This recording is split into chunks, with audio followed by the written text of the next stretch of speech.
BPO, often I would have people tell me, "Oh, you can't do that. Oh, you have to wait your time." But I knew that it was up to me to determine, what my outcome would be. As the 10-letter word phrase goes, 10 two-letter word phrase goes, if it is to be, it is up to me. If it is to be, it is up to me. So I am telling you that if it is to be, it is actually up to you. Okay? It's up to you. But you have to be aware of 4 fundamental tactics, at least I think, and someone actually shared a lot of this content with me, that I think will actually help you along your entrepreneur journey. And with that said, I'm just gonna get straight into it. Okay, here's the deal. Well, first of all, let me share this story with you. Okay, so like I told you, all along the way, people would say to me, "Oh, you can't do it," or "You should wait," or "It's not the right time for you to do it," or "It's gonna get there, but you just gotta be patient." Okay? I hate when fucking people tell me you gotta be patient. All right? Especially when you know that you have so much value to offer to the world. All right? So when I lost everything in 2008, I said, you know what? I know how to make money, but I don't know how to keep money. Okay? I don't know how to invest money. I need to really educate myself. Okay? On how to, get in the game and play the game the way big players play it. So part of that was deciding to go back to school. Now, when I left school in the early 90s, I was a junior/senior in college, right? So I decided to go back to school late 2008, August 2008. Between August 2008, I completed 3 degrees, right? But in my selection of schools, I tried law school, but I got waitlisted, okay? If you don't know what waitlisted is, meaning you basically got rejected, right? Despite my numbers being good, I still got rejected. So I said, well, you know what? I wasn't really interested in that anyway. I'm only doing it because my wife's an attorney. So what I'm going to do is I'm going to go to business school. That's my passion anyway. So I went to Boston and I got my degree, right? Master's degree. Finished TSU, went to Boston, got my master's degree. Now, I said, I primarily went to Boston for technology. You know what I mean? So all the tech stuff that you see, this is most of the stuff I learned in the graduate program at Boston, right? BU. And I said, but you know what? I still feel like there wasn't any strong business fundamentals that I need some more business fundamentals, right? Because I literally got a master's in international marketing management with a concentration of doing business in Latin America. But however, I selected courses around tech, right? So I decided to go back to school. So I started looking at all the different schools that had successful CEOs, titans of industry. So I remember reading a story about how Jack Welch, who just passed March 1st, 2020, how Jack Welch, the chairman and CEO of GE, took it from like this 12 or $15 billion value company and focused on what they could be number 1 and number 2 in an industry and pushed it all the way up to almost $300 billion, right? And now I think the market cap for it right now is like $400 billion. But anyway, here's the point. So I looked at Jack Welch. I looked at what school he went to. And then I was like, wait a minute. Jack Welch was the chairman of GE. Also noticed the chairman of General Motors, the chairman of Monsanto's. Monsanto's is basically a drug company that's been bought out by Bayer for $66 billion, and the chairman of the Singer Corporation. All of these people went to one school, right? And they were in one class all together, and it was University of Massachusetts Amherst, okay?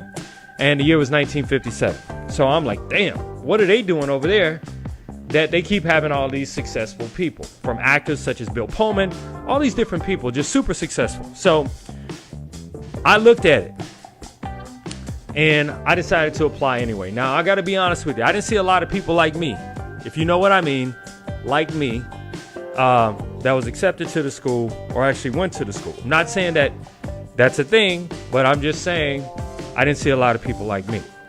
So I decided to apply and I got in, right? And so let me switch cameras here right quick. All right. I want to switch cameras because this is kind of important, right? So I applied and I got in, and very few people get this, right? I literally got my MBA and I got this, okay? This shows that I put in the hard work. Again, many of my friends said to me, why would you do it? Why would you go back to school when you already have a master's? You need to get out here. And besides, you had made plenty of money without degrees. I said, because I realized that making money is one thing. Keeping money and investing money is another thing, right? And I needed to be educated. Something that I couldn't learn just on YouTube, right? I literally had to go through the process, okay? So I got in and I did something that I was told, one, I shouldn't do, and two, that I couldn't do. Why? Because I didn't listen to others. So with that said, let's just get into the top 4 reasons why you should not listen to others and just do you. Okay. You have to understand first, the number 1 reason why you should do you and not just listen to others is because, and I got this from Percy Miller, Master P, when he was my client at 97.9 The Box here in Houston, Texas, when I was account executive. He said to me, man, there is no limit, okay? There is no limit. Man's biggest limitation is his lack of imagination. You get that? Man's biggest limitation is his lack of imagination. So, if you have a crazy idea, such as Steve Jobs had the crazy idea of a personal computer, because remember at the time, computers were huge and they were taking like, warehouse spaces, right? A personal, compact, small computer in every home across America, right? Eventually the world, right? That was the catalyst and that was the spark that grew Apple, okay? Of course, now you have an entire computer in the palm of your hand, which is the iPhone, which was really the product that really catapulted Apple into stardom, so to speak, right? Because most of you probably don't know this, but when Apple first opened with Steve Jobs' idea, Apple in its first year made $100,000. That's it. It made $100,000, period, okay? I'm not talking about profit. I'm just talking about period, right? Second year made $100 million. So, man's biggest limitation is his lack of imagination. So any crazy idea that you have that people cannot fathom it, just like people couldn't imagine the behemoth that Amazon has become, but Jeff Bezos saw that, right? People couldn't imagine, random people just sharing their houses with strangers. What is the market cap of Airbnb, right? It's a multi-billion-dollar company purely based on an idea, purely using other people's resources, such as their houses. All they did was put an app to it, okay, and marketed the shit out of it, okay? People could not fathom hitching a ride from a stranger, but yet we have what? We have Lyft and we have Uber. So, man's biggest limitation is his lack of imagination. So if you have a crazy idea, just freaking fucking go for it, okay? So that's number 1. All right. Number 2. Oftentimes people, what they can't see in themselves, they can't see in you. So if they can't see themselves doing it, no matter how good intentioned they are when they're giving you advice, they're going to tell you not to do it. You know what I mean? So you just have to do you. You have to understand. Most people that give advice haven't accomplished shit in their life anyway. When I say accomplished stuff, I'm not saying not having a good life, because what is value, what is wealth is personal, right? Like, you might be the best housewife, and to you, that's the most valuable thing in the world. That is your wealth. Some people have other aspirations, right? So there are some people who have no aspirations, who purely love the 9 to 5. They purely love making $50,000 a year, getting up in the morning, living the same existence every day. Getting up in the morning, getting dressed, going to work, coming home, watching a movie, drinking a beer, and just repeating the process. Okay? So you have to understand, okay? What people can't see in themselves or can't imagine themselves doing, they oftentimes can't see you doing it. So no matter how good intentioned their advice is, they'll tell you not to do it. So you just have to freaking ignore that advice and just fucking do you, okay?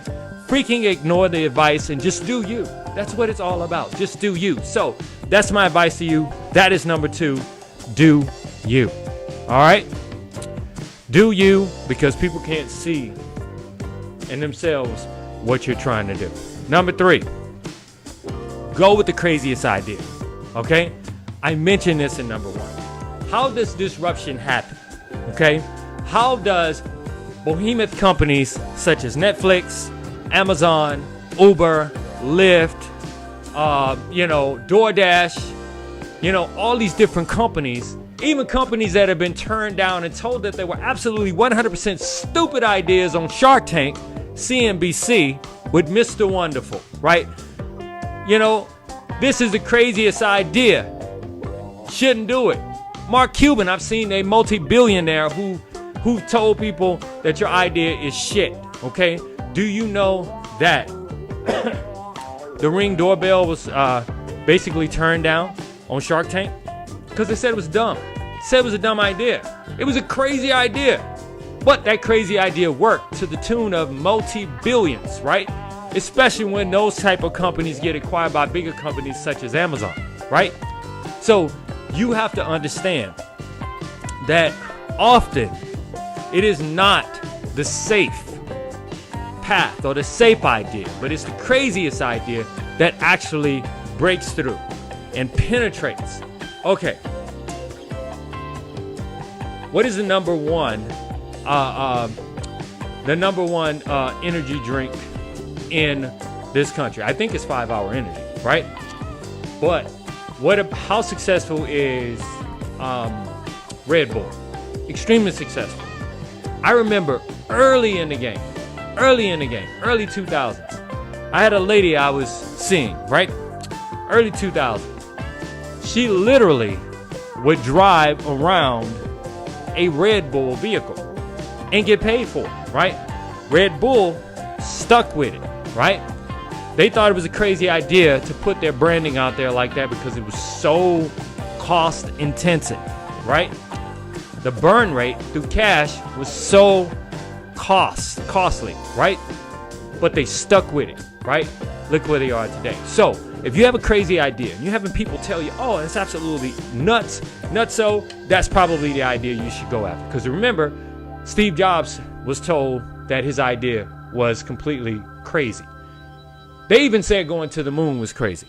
Okay, hold on. All you conspiracy theorists that we didn't really go to the moon, it was some set. Forget all that, okay? Truth of the matter is, we've seen rockets go to outer space with SpaceX, which is Tesla, right? Which is Elon Musk. We've seen that. So we know that space exploration is real, okay? So, suffix all that to say, if you have a crazy idea, just go for it. You know what I mean? You might find that it doesn't work. Or you might find that you need to tweak it in order to make it work. But don't let anyone tell you that you can't do it. So just do you. That's how disruption happens. That's how innovation happens. And that's how the things that we have today in the world, such as sharing someone's home or hitching a ride with a stranger, actually has become a part of the norm. All right? So do your crazy idea. Just do you. All right? So, number 4. All right? Number 4. Nete queste vese extra. Nete queste vese extra. All right? Do not seek for things outside of yourself. All right? This is a quote from Waldo Emerson. Okay? Waldo Emerson. Now, I'm getting deep here. Waldo Emerson from his essay on self-reliance. This is also the catalyst or the spark to The 50th Power by 50 Cent and Robert Greene. That entire book was based on this, that 50 Cent always relied on himself. This is what Robert Greene came up with. In case you don't know who Robert Greene is, he is the authors of such classics as The 48 Laws of Power, Mastery, and a host of other books. But anyway, here's the point. Always look within. It doesn't matter what other people are saying to you. Look within you when it comes to doing something of great importance, great value that you deem important, that you deem valuable. Because remember, number one, you have to realize that man's biggest limitation is his lack of imagination, but you have to have the imagination to go beyond the norm, okay? Number two, in doing you have to realize that people often cannot see, okay? They can't see in you what they can't see in themselves, all right? Number three, that might be a crazy idea, all right? It might be the craziest idea in the world. But the fourth and most important strategy, I believe, which is number 4, is nete quese vese extra, okay? Do not seek for things outside of oneself. Always look into you. Always believe in you, that you can do it, that it doesn't matter what other people say.